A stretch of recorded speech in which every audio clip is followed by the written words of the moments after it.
Ako ang inyong Lolo Pael. At ako naman si Kabanong. At ito ang aming kwento.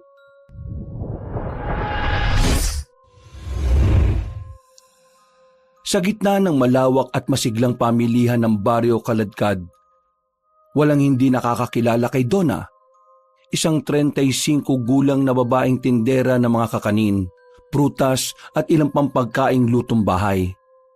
Hindi lang dahil sa ganda niya siya hinahangaan ng mga tao, kundi dahil na rin sa kanyang kakaibang karisma at kasipagan.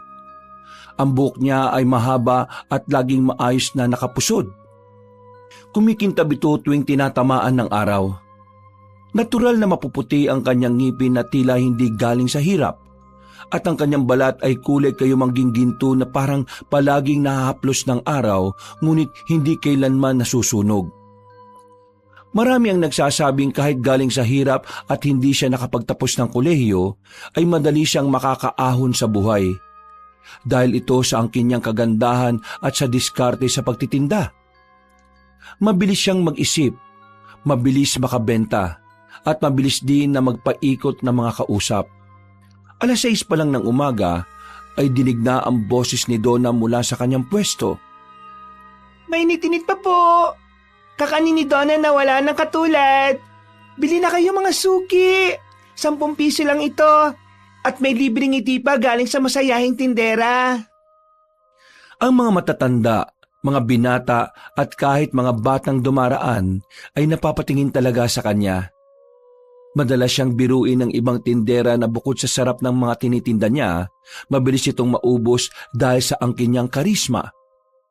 Pero meron ding nagsasabi na hindi nga masarap ang tinda niya at napapabili lang dahil nga maganda siya. Pero nginingitian lang niya ang mga yon at hindi na rin nagkokomento pa. Sanay na kasi siya sa mga papuri at panglalait ng mga tao. Pero alam niyang kung hindi naman ito nakakatulong sa kabuhayan niya, ay dededmahin niya na lang. Isang araw ng linggo, habang abala siya sa pagbibenta, ay may napansin siyang may edad na lalaki. Matangkad yun. May kaputian na ang ibang parte ng buhok pero kitang-kita pa rin ang kakisigan at kagwapuhan. Nakasuot yun ng puting polo at maong na pantalon. At sa kanang kamay ay may mamaharing relo na kumikislap kapag natatamaan ng sikat ng araw. Merong kakaibang presensyang Ginoo at ramdam na ng dalaga na hindi nga taga rito ang lalaki, na may kasama pang 2 tauhan na tila mga bodyguard. Ang lalaking napansin niya ay si Senyor Telo Swiss, isang 50 anyos na negosyanteng PhilAm mula sa bayan ng Dangkal. Isang lugar na 3 oras ang layo mula sa Baryo Kaladkad. Nabalitaan ni Donna mula sa isa pang tinderang sinita na nakapwesto malapit sa kanya na may negosyo raw ang Ginoo na malalaking palaisdaan at ilang kainan sa bayan nila. Napansin ni Senyor Telo ang paraan ng pagtitinda ni Donna na mabilis, masigla at may tila may halong paglalambing. Kaya dahil dito ay bumili siya ng 3 puto at 2 suman. Pero imbis na magbayad agad, ay nakipagkwentuhan pa siya. Ikaw ba mismo ang gumagawa ng mga ito? Opo, pero tinutulungan ako ng kapatid kong si Anod. Masarap po yan, subukan nyo. Ikaw naman, wag mo na akong pinupo.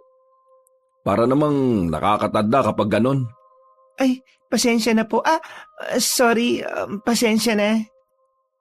Telo, ako si Telo. Pasensya na, Telo. Try mo at masarap yan. Aba, masarap nga. Dahil dyan, bibiling ko na to lahat.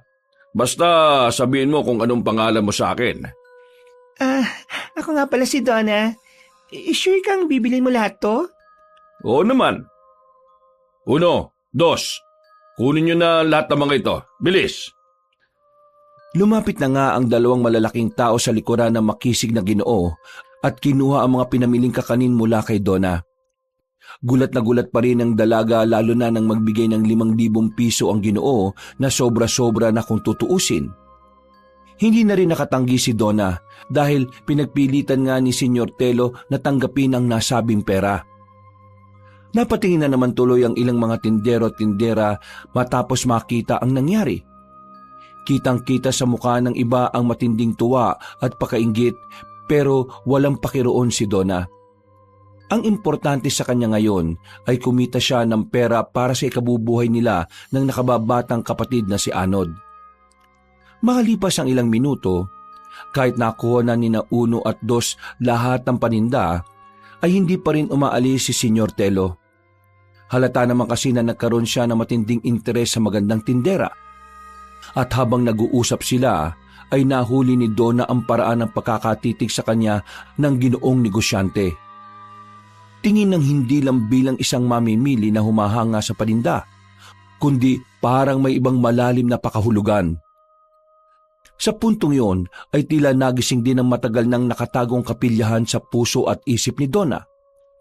Mula sa araw na yon ay halos linggo-linggo nang bumabalik si Senyor Telo sa pamilihan.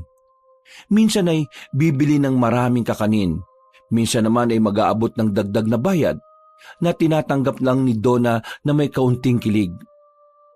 Hindi nagtagal ay naging mas madalas na ang pagbisita ng Ginoo at hanggang sa isang hapon, matapos magsara ng tindahan ay inayayahan siya ng Ginoo na kumain sa isang kilalang restaurant sa bayan. Sigurado ka ba dyan, Telo? Oo naman. Kailan ba ako hindi naging sigurado sa mga sinasabi ko? Teka, umamin ka nga sa akin. Nandiligo ka na ba sa akin? Ano ba sa palagay mo? Hindi ko alam eh. Wala pa naman kasing nandiligaw sa akin. Ang sabi lang nila na ganito raw yung panliligaw na ginagawa ng mga kalalakihan. Kaya napaisip ako sa ginagawa mo ngayon eh. Talaga? Wala pang naglakas loob na manligaw sa'yo? Parang imposible naman yata yun.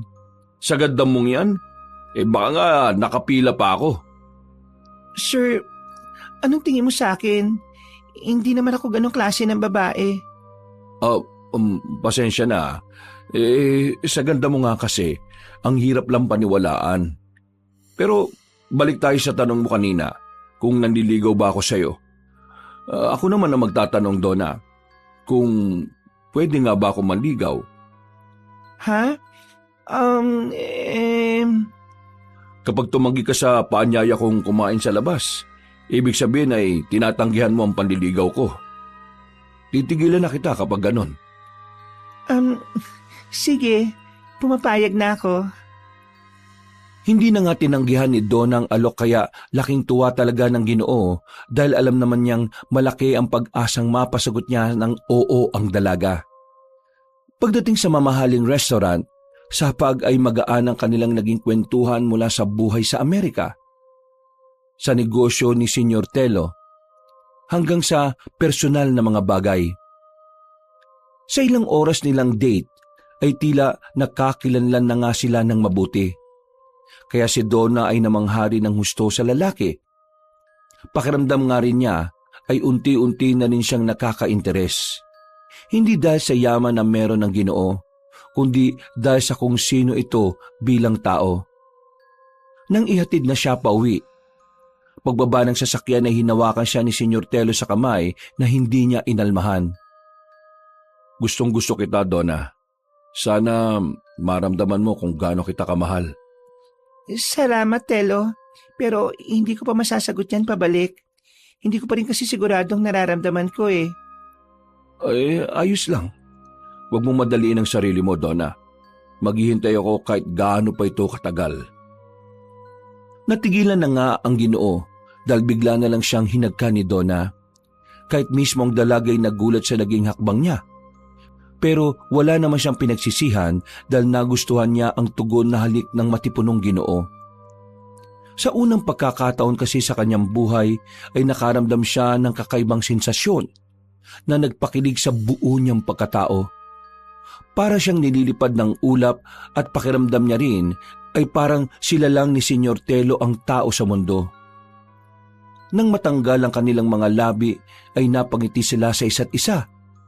Masayang-masaya talaga si Donna dahil ito ang una niyang halik at hindi niya pinagsisisihan ng tungkol sa bagay na ito. Ganito pala ang pakiramdam ng nahalikan?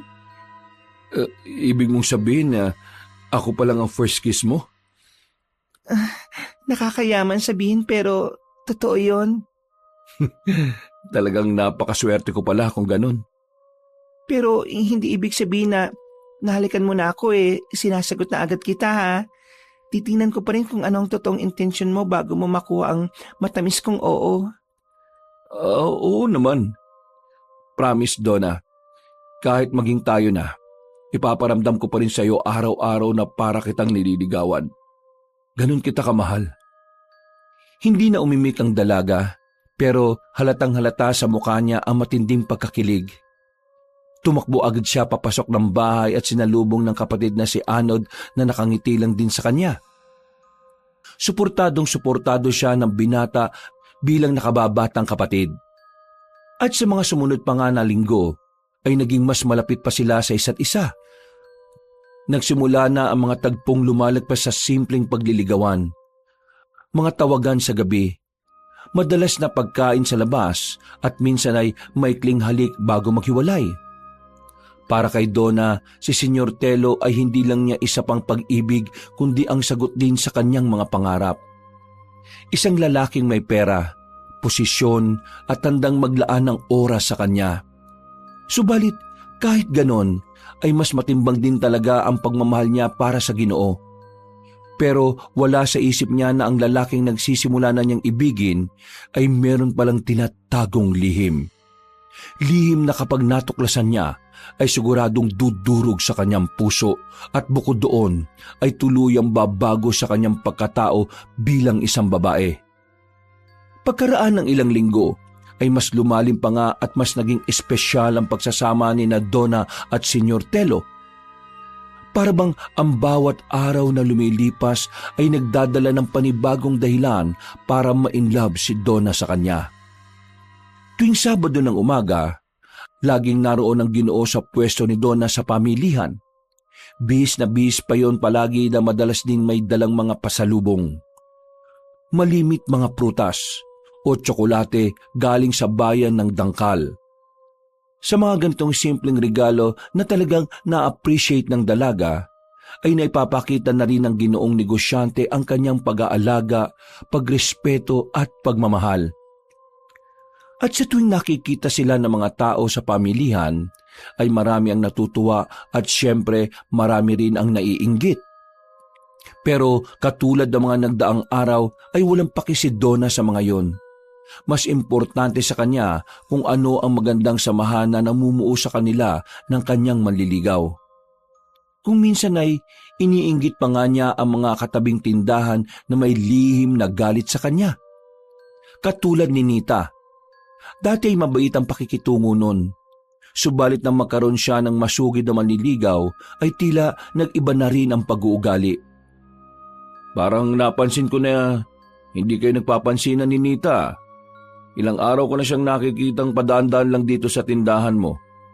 Bakit? Nag-away ba kayo? Naku, huwag mo nang intindihin ng mga taong yan.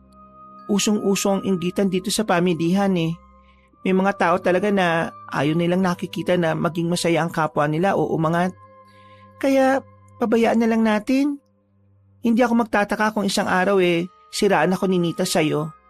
Pero ikaw, kung nakikilala mo ko, ikaw naman ang makakapagsabi niyan sa sarili mo kung totoo o hindi ang mga sasabihin na hindi maganda ng ibang tao laban sa akin.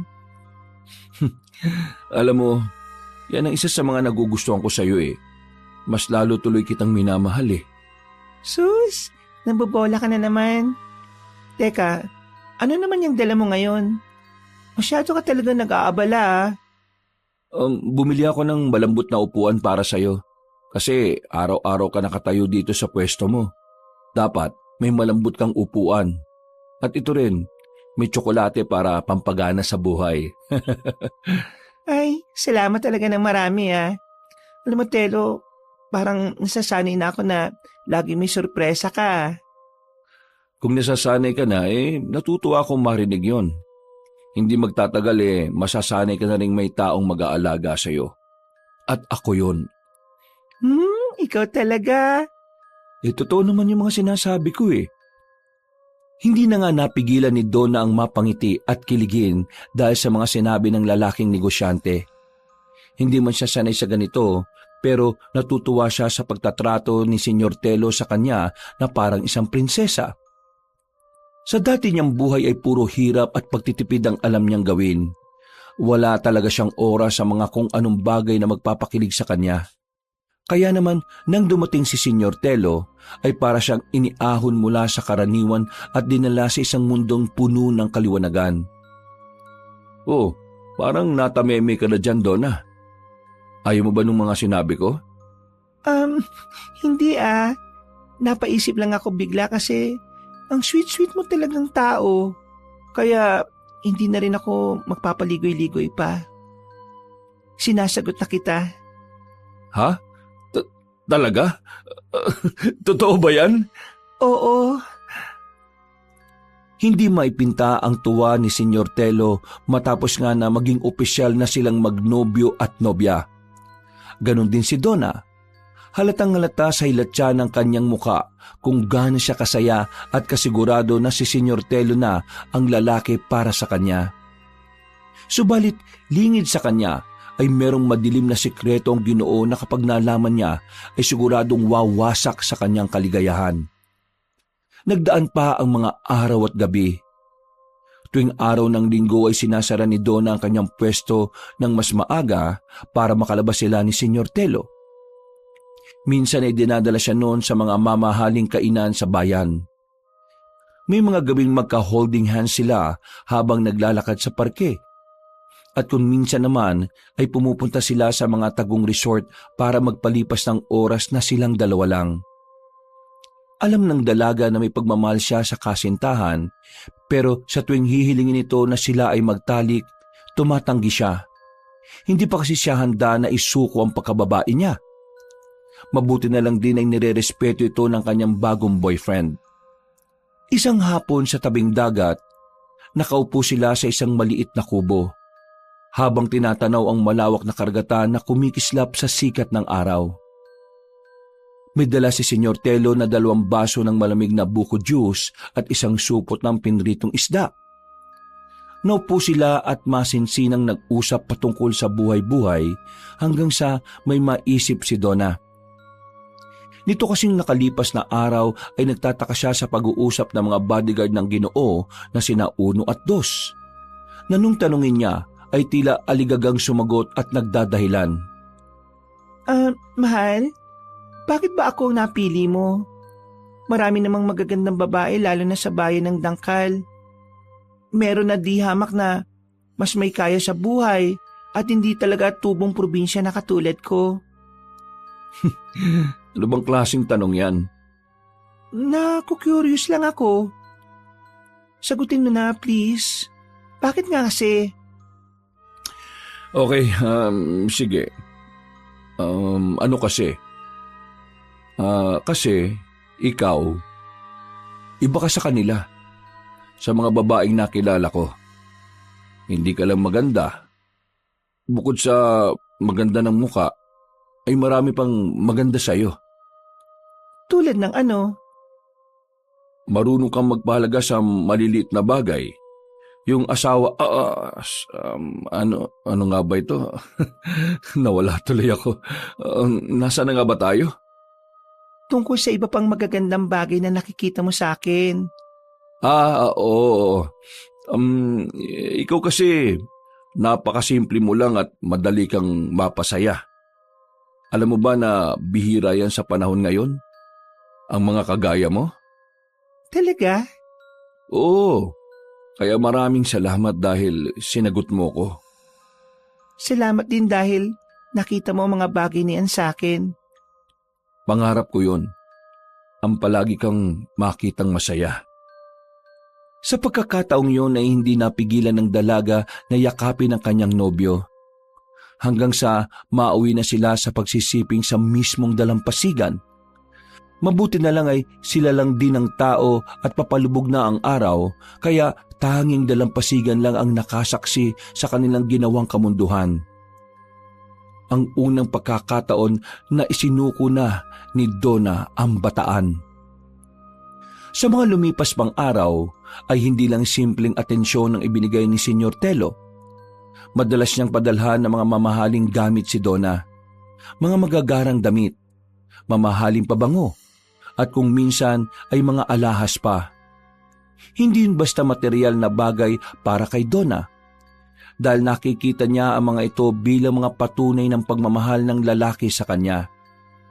At sa tuwing hindi sila magkasama ay may tawag o mensahe si Senyor Telo gabi-gabi. Nabilan din kasi siya ng cellphone para magkaroon sila ng komunikasyon kahit na malayo sa isa't isa. At habang lumalalim ang samahan nila, pakiramdam ni Donna ay unti-unti na siyang tinatahi sa isang panibagong buhay na mas maginhawa, mas maganda at mas puno ng kulay. Kaya malaki ang pasasalamat ng dalaga sa Panginoon dahil nga sa nakilala niya ang lalaking bumago sa kanyang pagkatao. Magkalayo man ang kanilang edad, ay alam niya rin sa sarili na mahal niya ang Ginoong negosyante at ganun din ito sa kanya. Sa pananaw ni Donna ay tila malinaw na ang direksyon na balang araw ay magtatayo sila ng sarili nilang negosyo. Magkakaroon ng sariling bahay at magbubuo ng sarili nilang pamilya. Kahit simple ay masaya na siya basta kasama lang ang lalaking bubuo sa kanyang pagkatao. Kaya gabi-gabi siyang nagpapasalamat sa may kapal patungkol dito. Lord, palagi ko pong pinagpapasalamat ang buhay ni Telo. Dalangin ko po ang pag-iingat mo sa kanya at ganoon na rin ang relasyon na meron kami. Kung ano man po ang kulang, ikaw na po ang bahala magpuno. At kung ano man po ang mali, ikaw na rin po ang bahala magtama nito. Amen. Isang gabi, pagkatapos nilang manood ng sine sa bayan, ay pumwesto muna sila sa parke para magpahinga. Nang may makita si Donna na masayang pamilya, ay naisip na naman niya ang tungkol sa pagbuo nito. Alam mo, ang ganda nung napanood natin kanina, no? Pangarap ko rin yung ganun eh. Yung ano yun? Yung tipong gigising tayo sa sarili nating bahay, tapos may mga anak tayong tumatakbo-takbo sa sala. Maganda nga yan. Anong maganda nga yan? Yun lang ang sagot mo? Hindi mo rin ba pinapangarap yon? Ha? Oo naman. Pinapangarap ko rin yun, syempre. Gusto ko rin yan. Pero may tamang panahon para dyan. Balang araw, Donna. Balang araw? Bakit hindi pa ngayon? Ha? Mas gusto ko kasi yung sigurado ka na talaga sa akin. Sigurado naman na ako eh. Ikaw yata ang mukhang hindi pa sigurado sa akin eh. Ha? Hindi. Hindi totoo yan. Sadyang naniniwala lang ako sa tamang panahon. Huwag nating madaliin. Enjoy natin ang sandali at darating tayo sa pagbubuo ng pamilya sa tamang panahon at oras. Sa bagay, may punto ka. Tama nga na meron tamang panahon para dyan. Bagamat may kakaibang tono sa mga sinabi ni Senyor Telo, pero pinili na lang ni Donna ang hindi na lang magtanong pa. Ang mahalaga sa kanya sa ngayon ay masaya silang magkasama. Ngunit sa gitna ng mga kasiyahan ng kanilang pagsasama ay may mga pagkakataong bigla na lang naglalaho si Senyor Telo ng ilang araw. Walang tawag, walang mensahe at walang paramdam kahit ang mga alalay niyang sina Uno at Dos ay hindi rin makokontak. Mas dumalas ba nga ito hanggang sa umabot na kung minsan ay 1 linggo. Kaya medyo naginala na si Donna. Naging minsanan na lang din ang pagkikita nila. Kung minsan ay pinakamatagal na ang 4 na oras. Kapag tinatanong niya kung bakit ang negosyo lang ang palaging idinadahilan ng Ginoo. Linggo ng gabi, kung saan makikita sana sila pero hindi sumipot si Senyor Telo. Kaya masama ang loob na nagsara ng tindahan si Donna. Nang palis na siya, ay narinig niyang tila nagtatawanan sila Nita at Roma. Alam niyang siya ang pinagtatawanan ng dalawa kaya di na niya pinansin. Natigilan lang siya matapos marinig ang dalawa na mayroong pinag-uusapan at walang iba kundi ang nobyo niyang si Senyor Telo. May nakakita nga raw sa Ginoo sa bayan ng Dangkal na may kasamang ginang at binata. Ang hinala nga ay ito ang pamilya ng Ginoong negosyante. Pag-alis niya sa lugar na yon, ay hindi niya maiwasang mapaisip ng malala matapos marinig ang tungkol doon. Malamang gumagawa lang ng kwento-kwento mga yon. Paano magkakaroon ng pamilya si Telo? Hindi niya ako magagawang lokohin. Mahal niya ako. Mahal ko siya. Mahal namin ang isa't isa. Natigilan na siya sa pagsasalita dahil naramdaman niya ang pagtagas ng luha sa kanyang mga mata. Nagtuloy-tuloy siya sa paglalakad habang nagpapahid ng mga luhang ayaw tumigil. Patindi talaga ang galit sa akin nilang Nita at Roma. Kaya pati yung relasyon namin ni Telo, ginagawa nila ng kung ano-anong kwento. Pag-uwi ng bahay ay pinilit niyang kalimutan ang narinig. Ayaw niya kasing sirain ang kasalukuyang saya na meron siya. Pero sa kaibuturan na kanyang isip ay may mga tanong na nagsisimulang mabuo. Mga pagtataka at kung ano-ano pang bakit. Doon niya lang din napagtanto na sa halos mag-iisang taon nilang pagsasama ni Senyor Telo ay hindi niya pa rin yun gaanong kakilala. Maliban sa mga negosyo nito ay wala na siyang ibang alam tungkol sa nobyo. Kaya mas lalo siyang napaiyak matapos maisip na posibleng totoo nga ang mga pinagkukwentuhan kanina nila Nita at Roma. Sino ka nga ba talaga, Telo? Sino ka nga ba? Hindi tuloy nakatulog ng maayos ang dalaga at kinabukasan papunta pa lang siya sa pamilihan nang may isang dating kaibigan ang nagpunta sa kanyang bahay. Walang iba kundi si Maymay. Nakatira na kasi ngayon ang babae sa bayan ng Dangkal kaya nakumpirma niyang totoo ang pinagkukwentuhan ni Nita at Roma kagabi. Parang nadurog ang puso ni Donna matapos yung marinig. Lalo na nang makita niya sa makabagong cellphone ni Maymay ang malinaw na litrato ni na Senyor Telo na nakayakap sa isang babaeng may maayos na postura at nakasuot ng mamahaling damit. Sa tabi nila ay nakangiti rin ng isang binatang kasing edad lang ni Donna. Matangkad yun, mistiso at malakas ang dating nakahawig pa mismo ng Ginoong negosyante. Tila ba gumuho ang buong mundo para kay Donna. Naramdaman niyang nanginginig ang kanyang mga kamay, kaya saglit siyang huminto at sumandal sa gilid. Nang makita siya ni Anod, ay kumuha siya ng tubig at pinainom siya para mapakalma. Nagsimula na siyang mapayak habang umiinom ng tubig hanggang sa mapahagulgul na siya ng todo-todo. Paano niya nagawa sa akin to? Paano niya ako niloko ng ganito? Naniwala ako sa kanya. Pero matagal na pala niya akong niloloko at pinaglalaruan. Kaya pala ayaw niya pang makasal kami at bumuo ng pamilya. Yung pala, matagal na siyang merong pamilya. Manloloko! Manloloko ka, Telo! Dahil doon ay hindi na nga muna tumuloy sa pamilihan si Donna. Sumama ang loob niya at dahil doon ay naapektuhan din ang kanyang kalusugan. Nanamlay siya at nawalan na ng gana. Kahit anong pilit ng kapatid niyang si Anod na kumain ay hindi siya umuoo. Panay lang siya pag-iyak at pag-inom ng tubig. Kinagabihan, dumating si Senyor Telo sa kanila. Wala sa mukha nito ang bahid ng pagkabalisa na parabang walang nangyari. Hindi niya kasi alam na may ideya na si Donna patungkol sa kanya. Nagulat ang Ginoo na makitang namumugto ang mga mata ng kanyang nobya. Kaya nag-alala siyang lumapit pero hindi umimik ang dalaga. Galing ako sa pamilihan, Donna.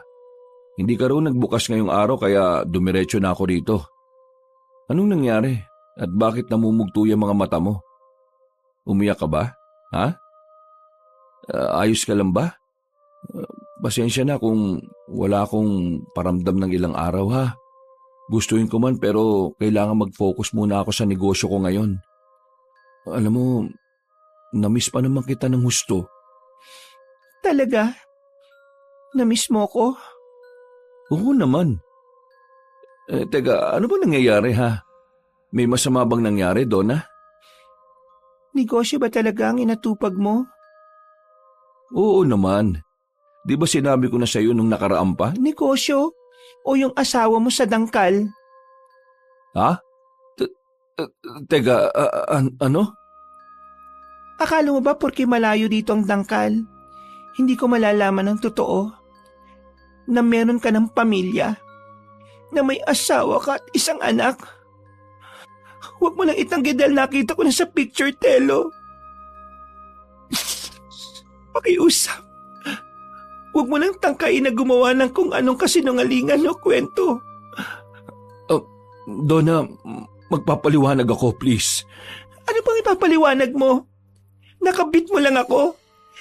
Na wala akong kamalay-malay na pinaglalaruan mo lang palang damdamin ko? Hindi totoo yan, Donna. Paano pa ako maniniwala sa iyo ngayon? Ha? Naniwala ako sa iyo. Naniwala akong totoo ka sa akin. Minahal kita ng totoo pero ito lang ang sinukli mo sa akin, Telo. Grabe tong panluloko mo. Ginawa mo akong kabit ng hindi ko alam. Wala akong kalam-alam na pinagtatawanan ako ng mga tao. Sige, magpaliwanag ka. Oo, may asawa ko. Pero matagal nang wala kaming magandang pagsasama. Hindi lang kami legal na naghihiwalay para sa anak naming si Cruz. Ikaw ang mahal ko, Donna. Maniwala ka. Hindi ko alam kung maniniwala pa ako sa mga panloloko mo, Telo. Durog na durog ang puso ko ngayon, alam mo ba? Bakit mo ako ginanito? Para mo na akong pinatay. Please, wag mo kong hiwalayan, Donna. Parang awa mo na. Kahit di mo na paniwalaan ang mga sinasabi ko ngayon, pero totoong lahat ng pagmamahal at ginagawa ko. Mahal kita. Mas mahal kita kaysa kay Vonavi. Kaya wag mo kong iwanan, please. Hindi talaga ako makikipaghiwalay sa iyo. Dahil hindi ako papayag na maging masaya kayo habang ako dito'y nasasaktan. Total, ginawa mo na akong kabit ng hindi ko nalalaman. Paninindigan ko na. Anong pinaplano mo? Kung ayaw mong mawala ako sa buhay mo, susunod ka sa lahat ng gagawin at sasabihin ko. Sa ngayon, magpakasaya ka muna sa legal mong asawa. Sulitin mo na ang lahat-lahat ng pagpapakasasa ninyo. Hindi na nakaimik pa si Senyor Telo dahil ipinagtaboy na muna siya ng kanyang kirida. At mula nang malaman ni Donna ang totoo, ay naging mas matapang na siya. Hindi na siya kontento sa mga palihim na pagkikita. Minsan, sinasadya niyang magpunta sa dangkal para magkataong magkita sila ni Senyor Telo sa mga pampublikong lugar. Alam niya kasing may posibilidad na may makakita sa kanila na kakilala ng legal na asawa ng ginoong negosyante. Isang hapon, habang palabas si Ginang Vonavi sa isang grocery store, ay nakasulubong nila ang asawa ng Ginoo. At sana nga ay magtatago pa si Senyor Telo. Anong ginagawa mo rito, Han? Akala ko ba nasa baryo kaladkad ka? Ha? Kumusta? Sino ka, miss? Ikaw palang asawa nitong si Telo? Ikaw ba si Vonavi? Ako nga, iha. Bakit mo naman naitanong? Ako nga pala si Donna. Han. Siya ba yung sinasabi mong bago mong katiwala doon sa pwesto natin sa baryo kaladkad? Ha? Hindi niya lang ako basta katiwala. Ako ang babae niya. Ako ang ipinalit niya sa iyo, Mrs. Vonavi. Dahil sa diretsahang sagot na yon ay tila natigilan ang mag-asawa. Kitang-kita ang mga patak ng pawis sa noo ni Senyor Telo na panay ang pagpatak kahit anong punas niya. Si Ginang Vonavi naman ay halos mamula ang pagmumuka sa pagkabigla, lalo na nang humawak si Donna sa kamay ng Ginoo.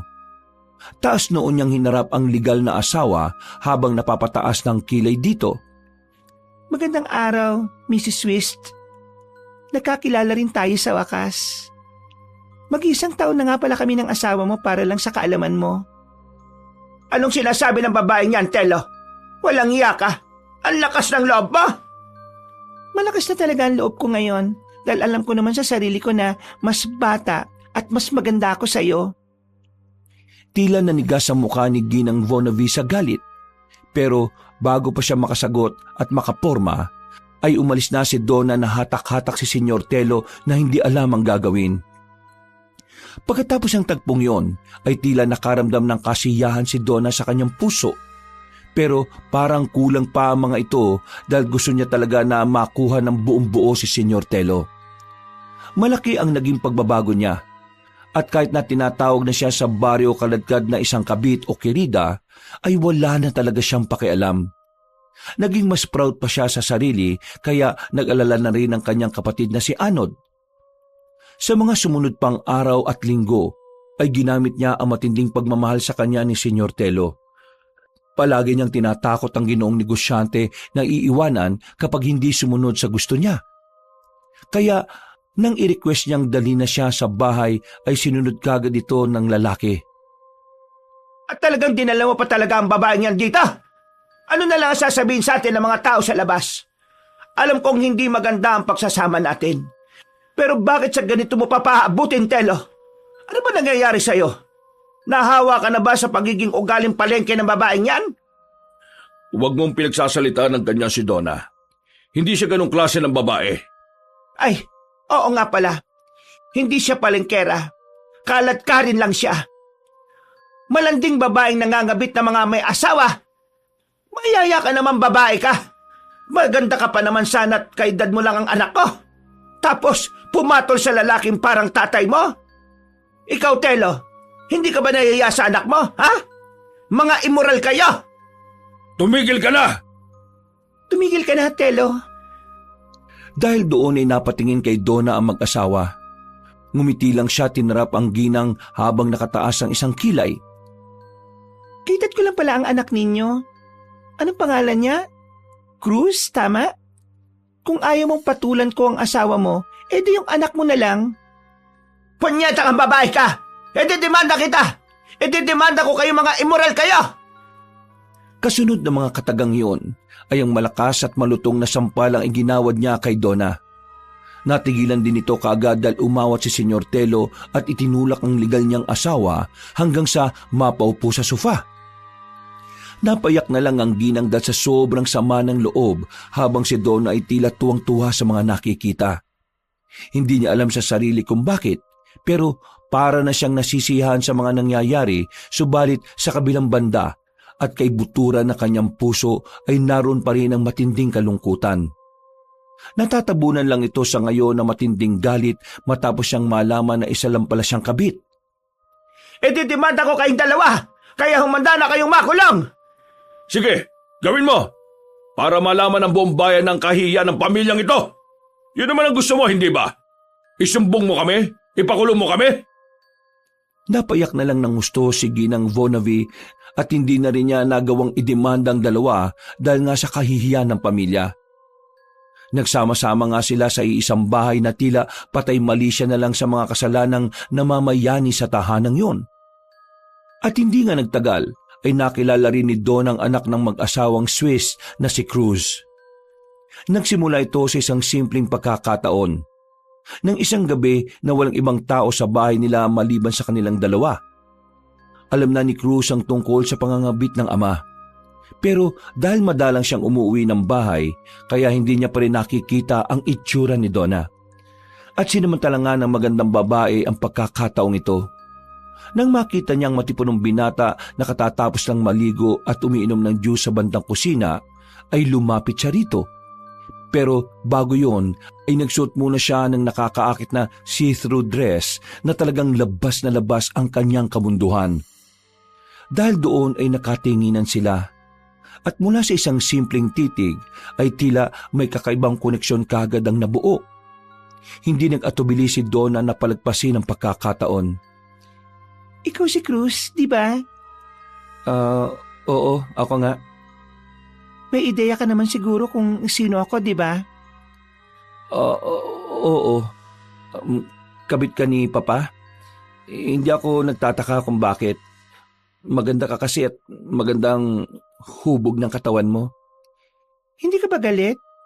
Hindi ko rin alam eh.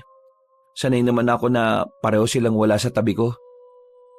Palagi kasi silang nasa negosyo namin nung bata pa ako. Hanggang ngayon na nakakalabuan na kami. Eh di, okay lang sa'yo na nandito ako. May magagawa pa ba ako? May pwede tayong gawin na dalawa. Hindi naging mahirap para kay Donna ang pang-aakit kay Cruz. Mabilis niya itong napaikot sa kanyang mga palad gamit ang kanyang alindog. At nung gabing yun ay meron na nang nangyaring pagniniig sa dalawa. At sa mga sumunod na mga araw at linggo ay mas naging mapanghas pa sila. Hindi na nila alintana kahit nandoon na sa bahay sina Senyor Telo at Ginang Vonavi. Tuwing hating gabi ay nagagawa nilang magkadaupang palad ng walang kamalay-malay ang mga tao sa bahay. Mas lalong tumindi ang namumuong kaimuralan sa loob ng tahanan ng mga Swiss. Ang mga pangyayaring ito ang tuluyang nagpabagsak sa katahimikan ng pamilyang Swiss. Biyernes ng alas 12:30 ng gabi. Nang marinig ni Donna ang paghilik ni Senyor Telo, ay bumangon kaagad siya sa kama. Naglinis siya ng katawan sa banyo at kaagad lumabas ng kwarto. Pasimple siyang nagmasid sa paligid at tumiretso sa silid ni Cruz, kung saan ay nakahanda na kaagad ito. Dahil sa kanilang pagmamadali, ay nakalimutan na nga nilang mailak ang pinto. At habang nagsisimula ang kanilang kamunduhan, ay biglang bumukas ang pinto ng kwarto ng binata. Nakaugalian na rin kasi ni Ginang Vonavi na pumasok doon kung minsan para lang silipin ang anak. Pagpindot ng switch ng ilaw at nang kumalat ang liwanag sa buong silid, ay tumambad na nga sa paningin ng Ginang ang matinding kalaswaan. Gulat na gulat siya sa mga nasaksihan at hindi niya mapaniwalaan ang mga ito. Nakalimutan kong ilak ang pinto. Sorry. Naman, kumutok naman muna kayo. Anong ginagawa ng kabit ng tatay mo rito sa kwarto mo? At bakit kayo magkapatong anak? Ma, pwede ba lumabas na kayo? Hindi ako lalabas dito. Punyeta kang babae ka. Sinira mo ng pagsasama namin ng asawa ko. Ngayon naman pati anak ko, sisirain mo ang buhay. Ano pinagsasabi mo? Paano ko naman sinira ang buhay ng anak mo pareho namin ginusto ito? At para sa kaalaman mo, matagal na namin itong ginagawa. Walang hiya kang babae ka! Galit na inatake ni Ginang Vonavi si Donna. Halos makaladkad niya sa kahubaran ng babae pero pilit na umaawat si Cruz. Hanggang sa magising na nga rin si Senyor Telo at naabutan niya ang lahat. Gulat na gulat din siya nang makitang parehong nakahubutubad ang kanyang anak at ang kanyang kalaguyo. Anong ibig sabihin nito, Donna? Cruz, bakit kayo parehong walang mga saplot? Yang kabit mo! Nakikipagsiping sa anak natin! Walang yayang kabit mo! Kasalanan mo ito at nagpapasok ka ng demonyita sa bahay na ito. Sinira niya ang pamilya natin. Hayop ka! Hindi ka ba nakukonsyensya ang babae ka? Wala kang pakundangan, Donna! Wala kang takot! At sisiguraduhin kong pagbabayaran mo lahat ng ginawa mo! Sa sobrang galit na nararamdaman ni Ginang Vonavi, ay halos mahimatay na siya. Kaya kaagad umalalay ang mag-ama at dali-dali siyang dinala sa pagamutan. Habang pinagmamasdan ni Donna sina Senyor Telo at Cruz na bitbit si Ginang Vonavi, ay napapangiti lang siya. Pero ang kanyang mga mata ay unti-unti nang tinatagasan ng luha na hindi niya mapigilan. Masaya siya sa paghiganti, pero sa kaibuturan ng kanyang puso ay alam niyang mali ang kanyang mga ginagawa. Dahil doon ay binalot na lang niya ng makapal na kumot ang sarili saka humagulgol ng pag-iyak. Bakit ganitong nararamdaman ko? Dapat masaya ako dahil ako ang nanalo sa laban na to. Pero bakit ako umiiyak? Bakit ako nalulungkot? Masisira ako ng pamilya ni Telo. Magkakawatak-watak na sila. At kami na ang magkakasama. Dapat maging masaya ako. Huwag kang umiyak, Donna. Huwag kang umiyak. Kahit anong awat niya sa sarili ay patuloy pa rin ang pagtagas ng kanyang luha. Kaya hinayaan na lang niya ito. Hanggang sa makatulog na lang siya ng mahimbing. Makalipas ang ilang araw, nang bumuti na ang lagay ni Ginang Vonavi, ay nagpasya na muna siyang hindi umuwi sa kanilang bahay. Sinamahan naman siya ng asawa kahit ayaw nito. At dahil sa sila Donna at Cruz na naman ang naiwan sa bahay, kaya patuloy sila sa paglalaro ng apoy. Hindi nila alintana ang kaguluhang nangyayari sa paligid. Basta sila ay masaya sa kanilang kamunduhan. Hindi na rin naman kasi napigil ng mag-asawang Swiss ang kanilang anak dahil aliw na aliw din ito sa mga nangyayari. Nahumaling kasi talaga ang binata kay Donna, kaya tinanggap na lang nila kahit masakit ito sa kalooban. Itong isa sa dahilan na matinding galit ni Ginang Vonavi sa dalaga. Alas 7 ng gabi ng Lunes, tahimik ang kalsada papunta sa pinakaliblib na bahagi ng bayan ng Dangkal. Tanging ilaw ng buwan at kislap ng alitaptap ang tila nagbabantay sa makipot na daan. Bitbit ni Ginang Vonavi ang isang bayong na may lamang mamahaling tela. 3 putol na hibla ng buhok ni Donna at isang pirasong ginamit nitong panyong may mantsa ng pulang lipstick. Kasama na rin ang bungkos ng pulang rosas na nagsisimula ng malanta. Baka sa mukha ng Ginang matinding galit at determinasyon. Hindi siya sanay sa ganitong uri ng gawain, lalo na at alam niyang patungo siya sa lugar ng isang taong kilala sa bayan bilang mabagsik na nilalang. Si Apo Abukay. Isang itim na mangkukulam na pinaniniwala ang nakikipag-ugnayan sa mga nilalang mula sa kabilang mundo. Tanyag din ang matandang Ginoo dahil sa pakikipagkasundo nito sa mga demonyo, masasamang elemento at paggamit ng mga buhay na sakripisyo bilang alay. Nang makarating siya sa dulo ng daan, ay tumambad sa kanyang paningin ang isang lumang kubo na halos tinatakpan na ng mga baging at punong kahoy. Ang mga dingding ay gawa sa pinaghalong kawayan at lumang tabla na may bakas ng mantsa ng dugo sa ilang parte. May nakasabit na tuyong balat ng ahas at tandang sa itaas ng pinto. At sa paligid ay may mga bote ng langis na may lamang malabong likido. Ang ilan sa mga ito ay may gumagalaw-galaw pa sa loob. Paglapit ni Ginang Vonavi, ay kusang bumukas ang pinto kahit hindi pa siya kumakatok. Aba, paano nangyari yon? Bumukas ng kusa ang pinto dahil alam kong darating ka, Vonavi Swiss. Paano niyo ako nakilala? Malaga pa bang malaman yon kaysa sa tunay mong pakay kung bakit ka nagpunta rito sa akin? Kung ganon, alam mo rin kung bakit ako narito. Lagi mong tatandaan na laging may pakpak ang balita. Lahat ng pinakamadilim na bagay na ninanais ng isang tao ay nakakarating sa akin. Ang tanong, handa ka ba sa kapalit nito? Kahit anong kapalit, ibibigay ko. Ang totoo niyan dala ko na mga bagay na ilan sa kailangan para mangyari ang gusto ko. Narinig ko sa isang kaibigan na ito ang mga dapat dalhin. Ipinakita ng Ginang ang mga dala niya dahilan para mapahalakak ang matandang lalaking mangkukulam. Ang boses ni Apo Abukay ay tila umalingaw-ngaw sa buong paligid at nang tumigil siya ay matalim niyang hinarap ang Ginang na tila natakot. Bigla na lang kasing parang namuti ang mga mata niya pero bumalik din sa dati. Makalipas lang ang ilang minuto ay sumeryoso na ang nasabing mangkukulam. Handa ka na ba? Handang-handa na ho ako, Apo Abukay. Pagpasok sa loob ng munting bahay ay umupo si Ginang Vonavi sa harap ng maliit na mesa na puno ng kandila. Palayok na may usok at mga papel na may nakasulat na kakaibang simbolo. Inilapag niya sa mesa ang dalang bayong. Hindi na ho ako magpapaligoy-ligoy pa. Dahil total, alam mo na rin naman kung ano ang gusto ko. Importante pa rin na sa bibig mo mismo manggali ang pagnanais na yon para mas maging epektibo at makapangyarihan ang sumpa. Ang lahat ng salitang lumalabas sa ating bibig ay makapangyarihan na. Ang mga kagaya ko lang namang kukulam ang mas nagpapatibay nito.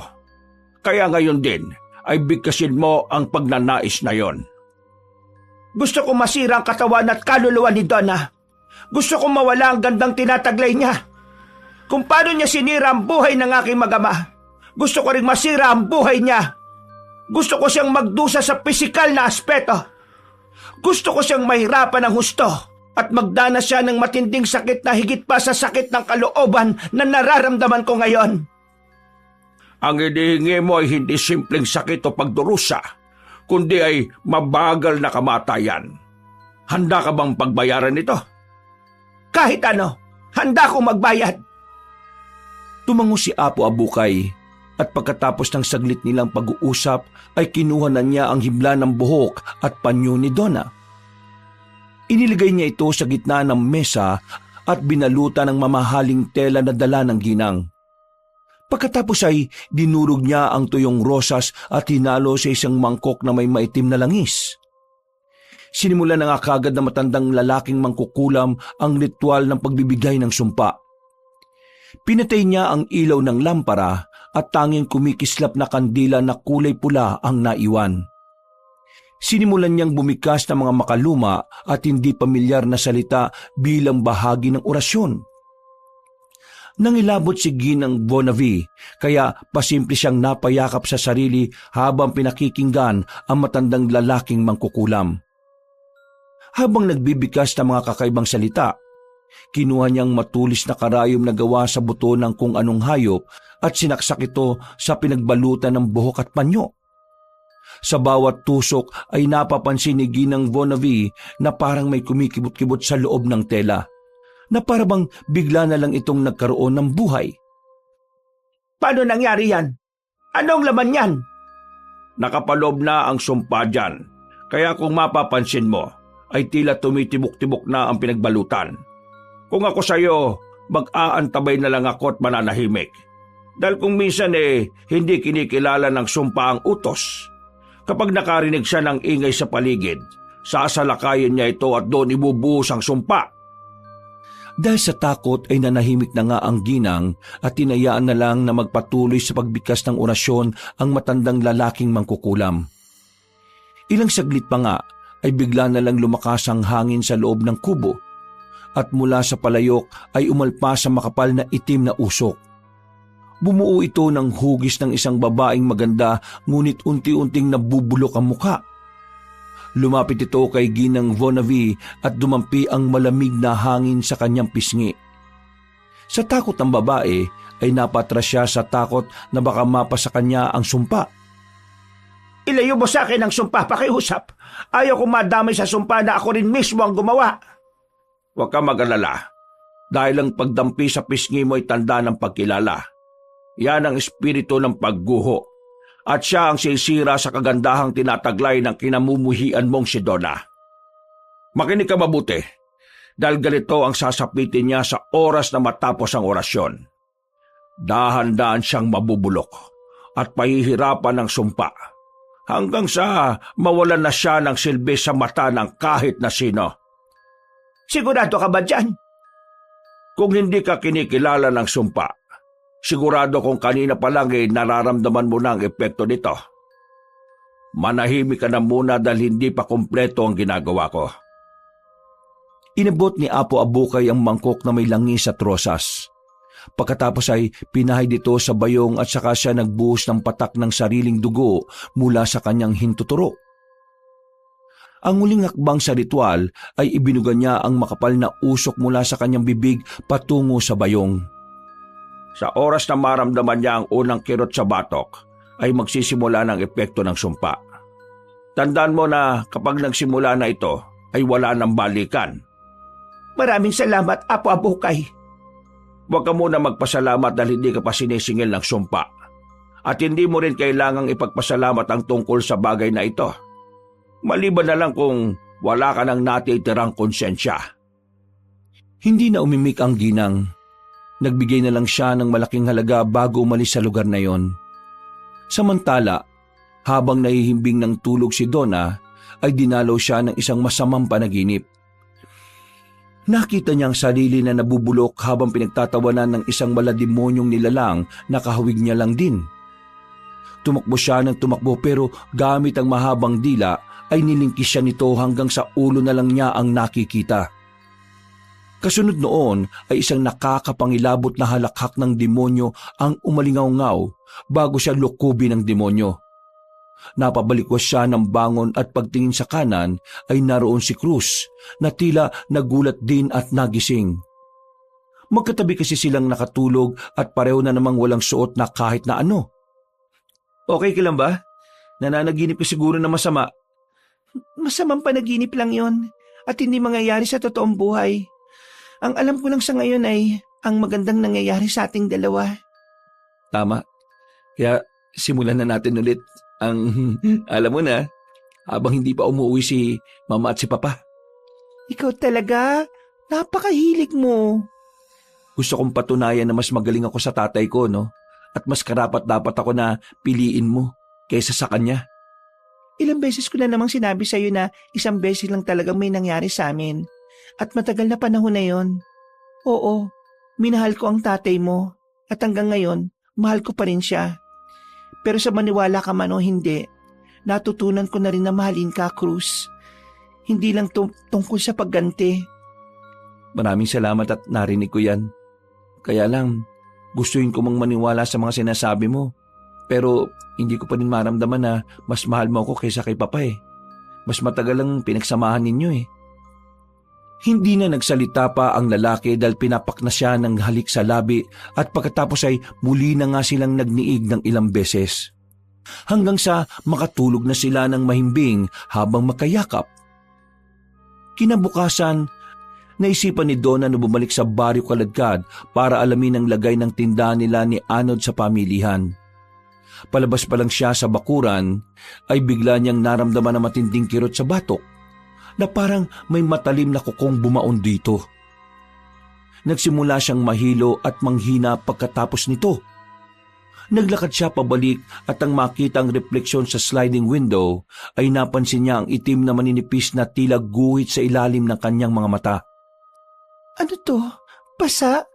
Pero parang mga guhit-guhit lang eh. Kaso, bakit parang itim na itim naman to? Ang kada naman. Ano kaya to? Mga... Nakaramdam na naman siya ng pagtusok sa batok at dahil doon ay mas sumama ang kanyang pakiramdam. Kaya bumalik na lang siya sa loob ng bahay para magpahinga. Wala pa naman si Cruz dahil pumasok ito sa trabaho at hindi pa rin bumabalik sina Senyor Telo at Ginang Vonavi mula sa kung saan. Hindi alam ni Donna na sa bawat oras na lumilipas, ang sumpa ng kulam ni Apo Abukay ay dahan-dahan ng kinakain ng kanyang ganda, lakas at sigla. At katulad ng hiling ni Ginang Vonavi, isang mabagal na sumpa patungo sa kamatayan. Sa mga sumunod na gabi, matapos ang ritual, ay nagsimula na nga ang unti-unting pag-usbong ng sumpa sa katawan ni Donna. Nung una, akala niya ay simpleng pagod lang ang nararamdaman niyang pangangalay ng mga kasukasuan. Paminsang panghihina at kakaibang lamig na parang gumagapang mula sa batok hanggang sa gulugod. Ngunit habang lumilipas sa mga oras, ang mga sintomas ay naging mas malinaw at mas nakakatakot. Sa bawat paggising niya sa umaga ay may nanunuot na kirot sa kanyang panga. Para bang ang kanyang mga ngipin ay lumalaki at tumitigas. At sa tuwing tumitingin siya sa salamin ay napapansin niyang ang dating mapuputi niyang ngipin ay unti-unting parang nabubulok. Lumala rin ang mga dating tila maliliit na itim-itim sa ilalim ng kanyang mga mata. Mas naging kitang-kita na ito na parang naging malalaking pasa na talaga. Ang kanyang mga mata na dati ay kaakit-akit na parang nangungusap ay naglahong bigla. Ano ba itong nangyayari sa akin? Dala lang ba ito ng matinding stress? O baka naman buntis na ako? Hindi lang pisikal ang pagbabago, pati ang kanyang gutom ay nag-iba. Ang mga pagkaing dati niyang paborito ay bigla na lang naging matabang sa kanyang panlasa. Ang malasa para sa kanya ngayon ay hindi ang masasarap na pagkain, kundi ang mga nabubulok na bagay. Dito siya mas nahuhumaling. Nung una ay hindi niya ito pinansin. Iniisip na baka dala lamang ito ng stress o imahinasyon, pero mas dumalas ang ganitong pangyayari lalo na sa tuwing malapit siya sa basurahan. Naglalaway siya sa tuwing nakakaamoy ng nabubulok, napapanis o kahit anong mababahong bagay. Dala na rin ang pag-aalala ay sinabi niya kagad ito kay Cruz. dahil ang binata lang naman ang kasama niya sa ngayon. Cruz, may kakaibang nangyayari sa akin. Nawawalan ako ng gana, nangihina, at sa tuwing kakain ng mga gusto kong pagkain sinusuka ko lang. Medyo napansin ko nga na nangangayayat ka ngayon eh. May iba ka pa bang nararamdaman? Bukod sa mga yun wala naman na. Pinakikiramdaman ko rin ang tiyan ko dahil baka nabuntis mo na ako. Mas mabuti siguro kung magpa-check up na muna tayo para maalaman ng totoo. Huwag na muna. Pakikiramdaman ko muna ang sarili ko. Aabisuhan kagad kita kapag may hindi ako magandang nararamdaman. Matapos nilang magkasundo, ay pinakiramdaman na nga muna ni Donna ang sarili. Nang bumalik na sina Senyor Telo at Ginang Vonavi sa kanilang bahay, ay nagulat ang Ginoo dahil sa laki ng pagbabago niya. Mabilis na bumagsak ang katawan ni Donna at nagdadry talaga ang kanyang balat. Kaya nag-alala ng husto ang Ginoo. Pagkatapos ng hapunan, ay sinadya siyang kausapin ng negosyante patungkol sa kanyang kalagayan. Ayos ka lang ba, Donna? Parang nangangayayat ka. Yung balat mo medyo nangingitim. May sakit ka ba? Huwag mong mamasamay ng mga tanong ko Nag-aalala lang ako sa'yo. Ayos lang ako. Dala lang siguro to na matinding stress. Alam mo na, dahil sa naging sitwasyon natin. Hindi ka ba sinasaktan ng anak ko? Ni Cruz?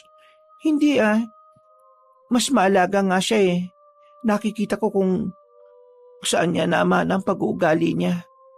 Lahat yun ay galing sa'yo. Natutuwa naman akong marinig yan. Basta alagaan mong sarili mo Alam mo namang Huwag mo nang ituloy, Telo. Okay na ako ngayon. Mukha kang hindi okay sa itsura mo. Nakikita mo ba ang sarili mo sa salamin? Tumingin kang mabuti. Kitang-kita kung paano ka nilaspag ng anak ko. Alam mo, kalat ka rin babae. Kaunti na lang ididispatcha ka na ng anak ko. Sa gwapo at kisig ni Cruz, siguradong maghahanap pa yun ng mas maganda na hindi katulad ng itsura mo ngayon. Parang asawa ko lang din yan. Kaya kung iniisip mong nasira mo ang pamilya ko, nakakamali ka. Dahil sarili mo lang ang sinira mo. Kahiya-hiya ka. Dahil pagkatapos mong makiapit sa asawa ko, sinunod mo naman ang anak ko. Siguradong sinusunog na ang kaluluwa mo sa impyerno.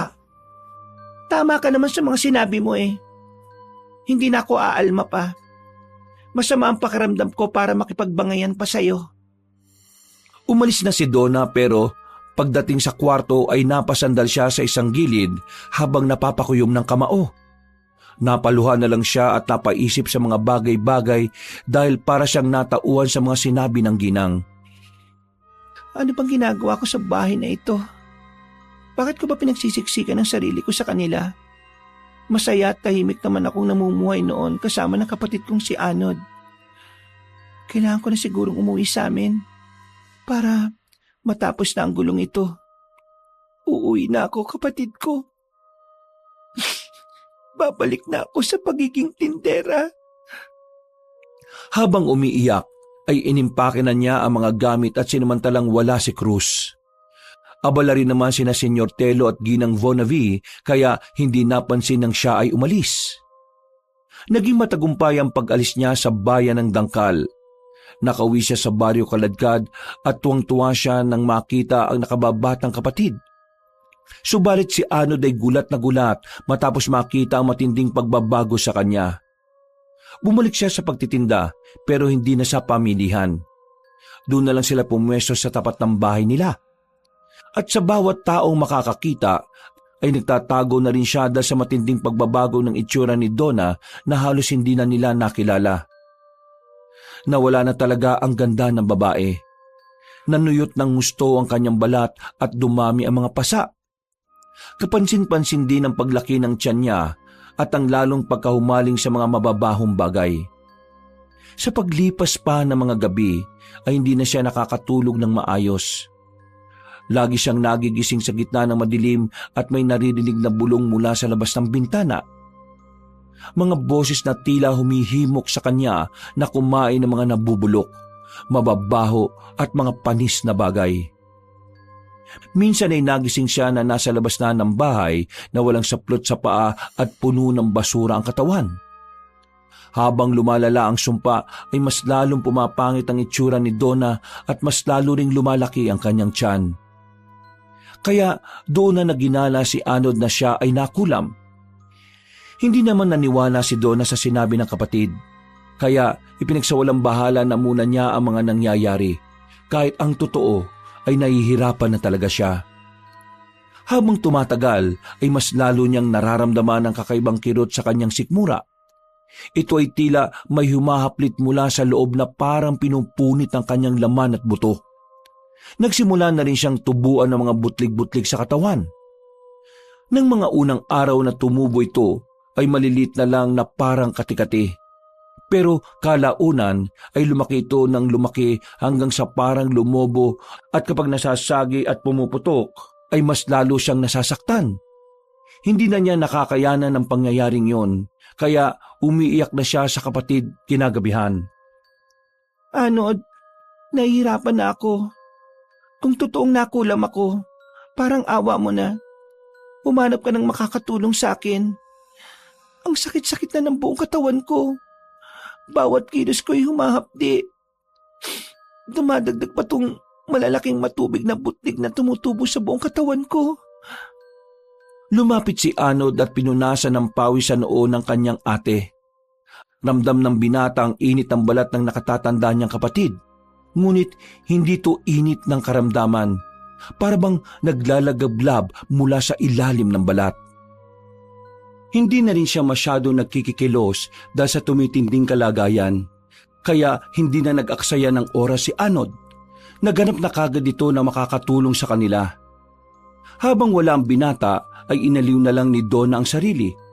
Pagtingin niya sa salamin ay napaiyak siya ng gusto dahil malayong-malayo na talaga ang itsura niya sa dati.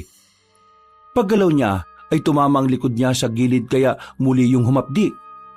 Napasigaw siya sa sakit at lalong napaiyak. Ang pangit-pangit ko na. Hindi ko na makilala ang sarili ko. Kabayaran na yata ito nang nangyari dahil sa mga ginawa ko noon. Kung nung una pa lang sana'y hindi na dapat ako tumuloy nang nalaman kong kabit ako, hindi siguro ito mangyayari sa akin. Totoo nga sinasabi ni Ginang Vonavi. Pinarurusahan na ako. Sinusunog na ang kaluluwa ko marahil sa dagat-dagatang apoy ng impyerno. Napalunok siya habang nanginginig at umiiyak. Pagkatapos ay kagad niyang tinakpan ang sarili ng kumot. Ngunit nang maramdaman niyang may kung anong kumikislot-kislot sa mga malalaking butlig-butlig ay mas lalo siyang natakot. Kumirot din kasi yon na parabang tinutusok-tusok ng kung anong matutulis na bagay. Muli siyang napatingin sa salamin at nakita nga niya ang kung anong mga insektong gumagalaw sa loob ng malalaking butlig. Nanlaki ang mga mata niya sa pagkagimbal at doon niya na talaga nasiguro na siya ay nakulam. Diyos ko po, ano itong mga kumikislot-kislot na to? Mamamatay na yata ako. Panginoon ko, ayaw ko pong mamatay ng ganito. Kung ano man ang pagkakasala ko, pakiusap, iligtas niyo po ko. Ayaw ko mamatay sa ganitong klaseng paraan. Hindi ka mamamatay, mahal ko. Nagulat si Donna at napatingin sa pintuan ng kanyang kwarto. Doon ay nakita niya si Anod at si Cruz na nakatayo. Agad lumapit sa kanya ang matipunong binata at yayakap sana pero umatras siya. Bakit ka lumalayo, mahal? Nakikita mo bang itsura ko ngayon? Hindi na ako katulad ng dati, Cruz. Malayong-malayo na. Tama ang nanay mo. Iiwan mo rin ako at maghahanap ka ng mas magandang babae. Hindi totoo yan. Kung alam mo lang, ilang araw akong naghanap sa iyo dito sa Baryo Kaladkad. Kung ano man ang sinasabi sa iyo ni Mama, lahat yun ay hindi totoo. Kung si Papa ay nagawa kang iwan, hindi ako, Donna, dahil mahal na mahal kita. Sa maling sitwasyon man ang naging simula ng pagkikita natin, pero naniniwala ako magiging maayos din ang lahat. Sinabi na sa akin ng kapatid mo ang lahat at handa akong tumulong para makahanap ng magaling na albularyo para gumaling ka at bumalik ka sa dati. Tuluyan na ngang napaiyak si Donna dahil talagang natouch siya sa mga sinabi ni Cruz. At pagkatapos ng pag-uusap at unawaang yon, ay wala na silang inaksayang oras.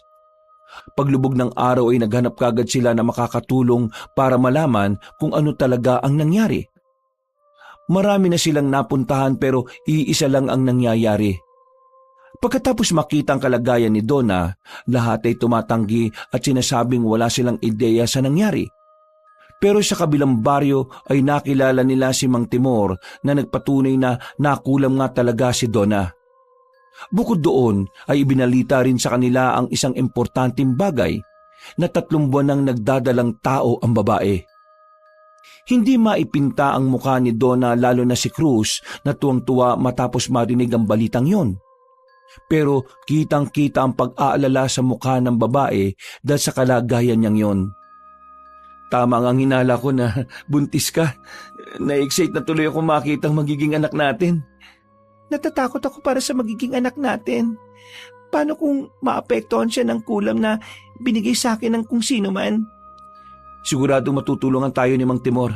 Hindi po ba, Mang Timor?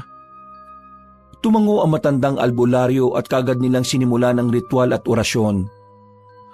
Maraming ginawang paghahanda ang matanda. Nagsunog siya ng insenso na sinamahan ng dahon ng laurel at uling. Pagkatapos nito, ay nagbigkas siya ng mga salitang siya lamang ang nakakaintindi. Tumagal ang orasyon na iyon ng higit 5 minuto. At sa bawat pagbigkas ng matandang lalaking albularyo ng mga kataga, ay tila may kung anong mabigat na presensya ang pumapalibot sa kanila. Ilang sandali pa nga, habang nagpapatuloy si Mang Timor sa kanyang ginagawa, ay biglang napasigaw si Donna. Isang sigaw na hindi pangkaraniwan. Tila ba pinaghalo ang tinig ng tao, hayop, malalim na garalgal at may bahid ng pighati. Pumulupot ang kanyang katawan sa matinding kirot. Ang mga ugat sa kanyang liig at braso ay nangingitim at gumagapang paakyat sa kanyang pisngi. Sa bawat tibok ng kanyang puso ay may parang kakaibang init na sumasabog mula sa kaloob-looban. Kitang-kita ni na Anod at Cruz kung paanong tila mapunit ang balat ni Donna. Nagputukan din ng mga matutubig na butlig-butlig at mula roon ay lumabas ang maliliit na insektong itim. Aray ko! Ang sakit!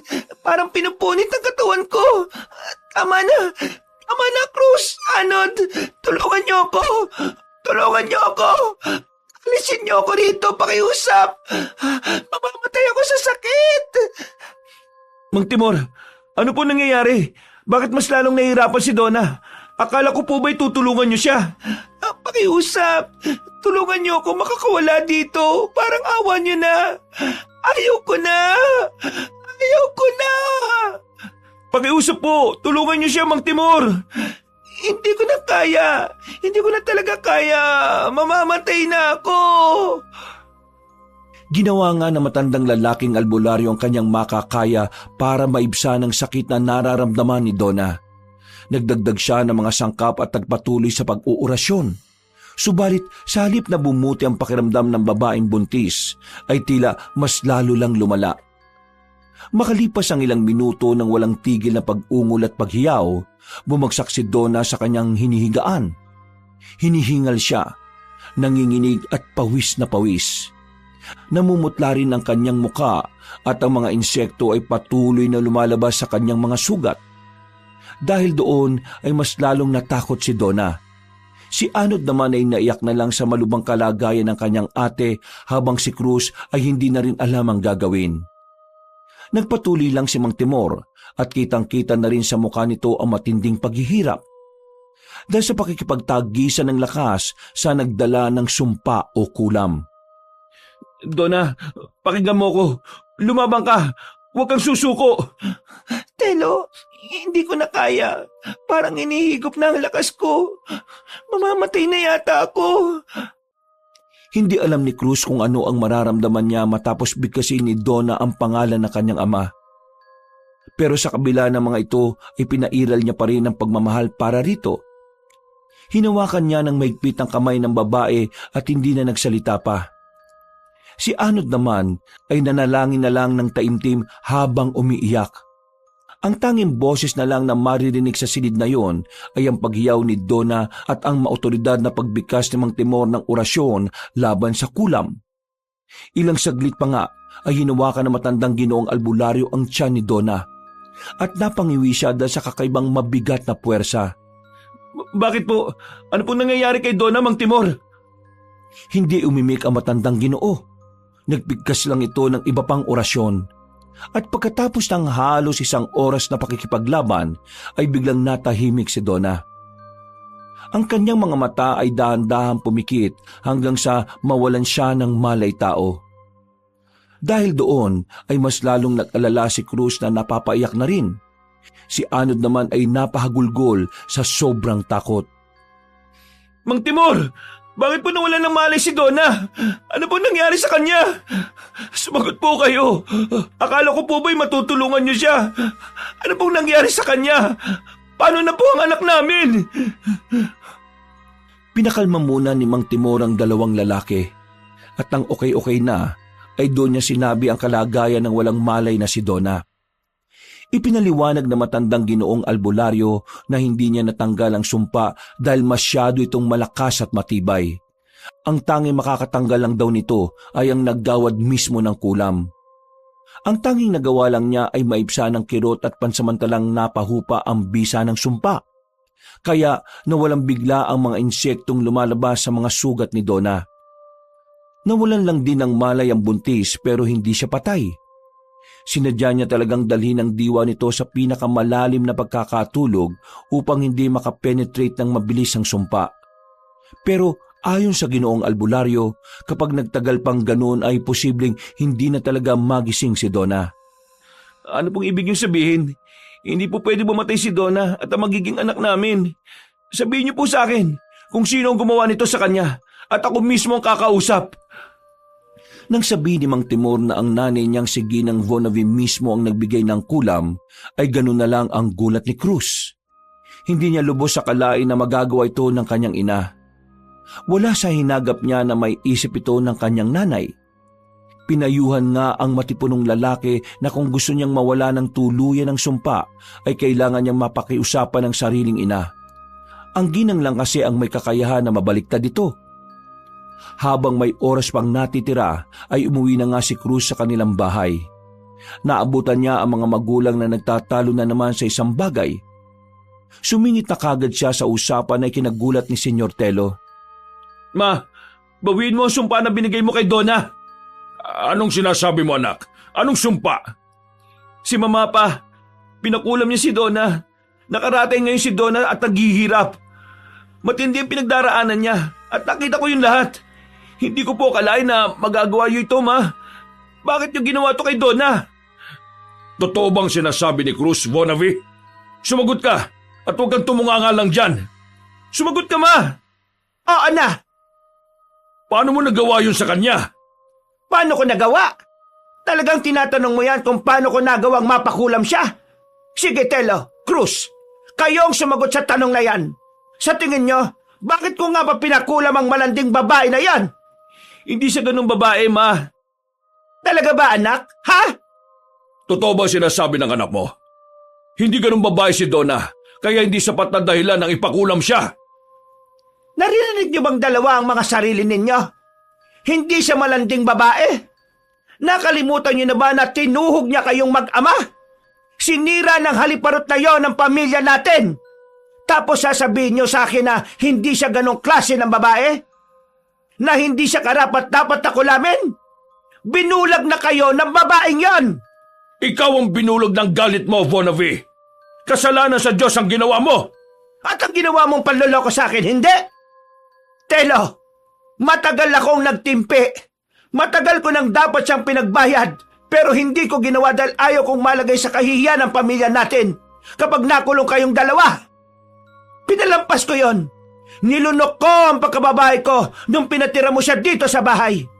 Pero ang hindi ko matanggap sa lahat, hindi lang ikaw ang inagaw sa akin ng babaeng yon, kundi pati ang anak natin. Hindi niya lang sinira ang pamilya natin. Dinurog pa niya hanggang sa magkawatak-watak tayo. Kaya, pasensya ka na rin, anak, Cruz, dahil hindi ko magagawa ang gusto mo. Hinding-hindi ko babawin ang sumpa ng kulam kahit ikamatay ko pa! Ma, parang awa mo na. Kapag binawi mo ang sumpa, lalayuan ko na si Donna. Titigil na ako at hindi na ako makikipagkita sa kanya. Nagmamakaawa ko sa iyo, Ma. Mahal na mahal ko siya. Mahal rin kita, anak. Kaya ko to ginawa. Alam kong hindi mo ako maintindihan sa ngayon pero balang araw, malalaman mo rin na tama ako at mali ka. Hindi mo mahal ang babaeng yon. Katulad lang din ng papa mo. Nadala lang kayo ng makamundong pagnanasa. Ma, parang awa mo na. Kung mamamatay si Donna at ang magiging anak namin, hindi ko rin gugustuhin mabuhay pa. Mas mamuting mamatay na lang din ako. Sinisiguro ko sa inyo na habang buhay nyo rin itong pagsisisihan. Hindi nakaimik si Senyor Telo at Ginang Vonavi matapos yung marinig. Pagkalaon ay patakbong umalis ang binata na hindi na nila napigil pa. Napaluhan na lang din ng ginang na ngayon lang nag-sink in sa utak niya ang mga sinabi ng nag-iisang anak. Mali ba ang ginawa ko kung ginawa ko lang ang alam kong makabubuti sa pamilya natin? Hindi ko sinasabing mali ka, pero hindi ko rin sinasabi na tama ang ginawa mo. Hindi ko lubos maisip na makakaya mong gumawa ng ganitong klase ng krimen.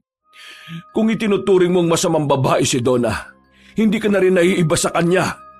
Kung tutuusin mas malala ka pa dahil hindi lang pagsira ng buhay ang ginawa mo, kundi pagpatay.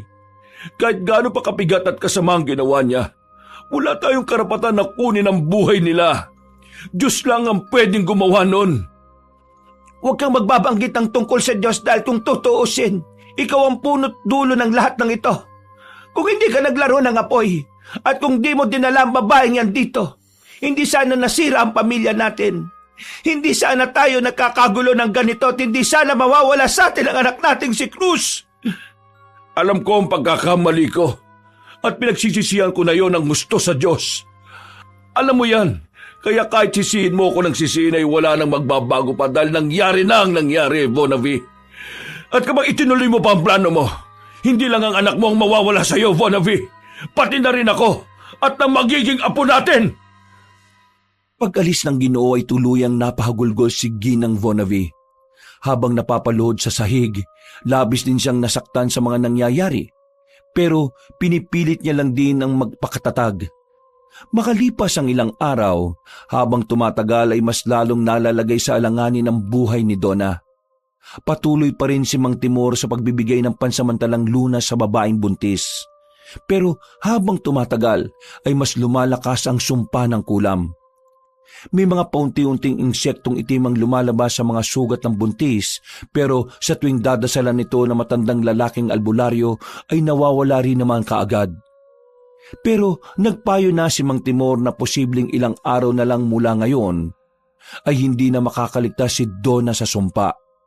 Dahil doon ay naghinigpis ng husto sina Anod at Cruz na parehong hindi matanggap ang mga mangyayari. Linggo, alas 5 ng hapon. Nagtungo sina Cruz at Anod sa simbahan para dumulog ng panalangin sa Panginoon. Naniklod talaga ang matipunong lalaki para sa kaligtasan ni Donna at nag-iiyak siya sa harap ng altar ng Diyos. Lord, alam ko po na mali ang naging simula ng pagmamahalan namin ni Donna. Maling-mali po ito sa harap niyo at sa batas. Pero Panginoon, parang awa niyo na po. Iligtas niyo si Donna, pati ang magiging anak namin. Kayo lang po ang may kakayahan na makagawa nito. Magmilagro po kayo. Buhayin niyo sila at kahit ako na lang po ang kunin yung kapalit nila. Nagsusumamo po ako sa inyo. Mahal na mahal ko po si Donna. Ayoko pong mawala siya ng ganito. Diyos ko, buhayin niyo po siya para may tama namin ang mga pagkakamali naming dalawa. Parang awa niyo na po. Awa niyo na. Habang humahagulgol ay nakaramdam siya ng pag-akbay. Pagdilat ng mga mata niya ay nakita niya roon si Ginang Vonnaby na umiiyak na rin. Hindi nagsalita si Cruz na tila nagulat din, habang ang ginang ay yumakap sa kanya ng maigpit. Anak, aalagaan mo palagi ang sarili mo. Sorry sa lahat at mahal na mahal din kita. Pagkatapos sabihin niyo ng ginang ay umalis na siya. Hindi na hinabol pa ni Cruz ang ina dahil bigla na rin itong nawala. Pagkagat ng dilim, pagbalik niya sa bahay ni Mang Timor ay ganun na lang ang gulat nila nang makitang nakadilat na si Donna. Pawis na pawis ang buntis at gutom na gutom. Pinainom pa nga ito ng tubig na matandang albularyo. Paano nangyari, Mang Timor? Ang ibig bang sabihin nito nabaliktad na ang sumpa ni Mama? Doon nga naunawaan na matipunong lalaki ang ginawa ng kanyang ina. At pinaliwanag din ni Mang Timor na para mabaliktad ang sumpa ay matindi ang magiging kapalit nito. Buhay ang hiningi ng sumpa kaya buhay din ang kapalit para mawala ito. Napaluha na lang si Cruz at napayakap kay Donna na umiiyak na rin matapos yung malaman. Makalipas pa ang ilang araw, nang bumuti na ang lagay ng babae, ay nagpasya silang magpunta sa bayan ng Dangkal para harapin si Senyor Telo. Balak na kasi nilang makipag-ayos at itama ang lahat, lalo na ngayon nagdadalang tao na si Donna. Subalit isang masamang balita ang naabutan nila. Kinuha na ni Senyor Telo ang sarili niyang buhay at nag-iwan lang siya ng sulat na kaagad binasa ni Cruz. Anak, Cruz, wala kang dapat sisiin sa mga nangyaring ito sa pamilya natin. Lalong na ikaw, Donna. Ginawa namin ni Vonnaby ang nararapat para makapagsimula kayong dalawa ng masayang buhay kasama ang magiging apo namin. Sayang lang at hindi na namin makikita ang bata. Pero kung nasaan man kami, ay siguradong mapagmamasdan namin kung paanong lumaki ang magiging anak ninyo. Mag-iingat kayo palagi at mahal na mahal ko kayo.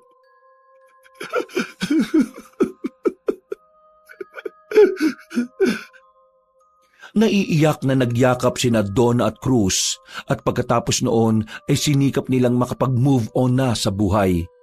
Nang maipanganak ang sanggol na lalaki, ay pinangalanan nila itong Tevi na pinagsamang pangalan ni Senyor Telo at ni Ginang Vonnaby. Namuhay nga sila ng payapa, masaya at masagana. Wakas.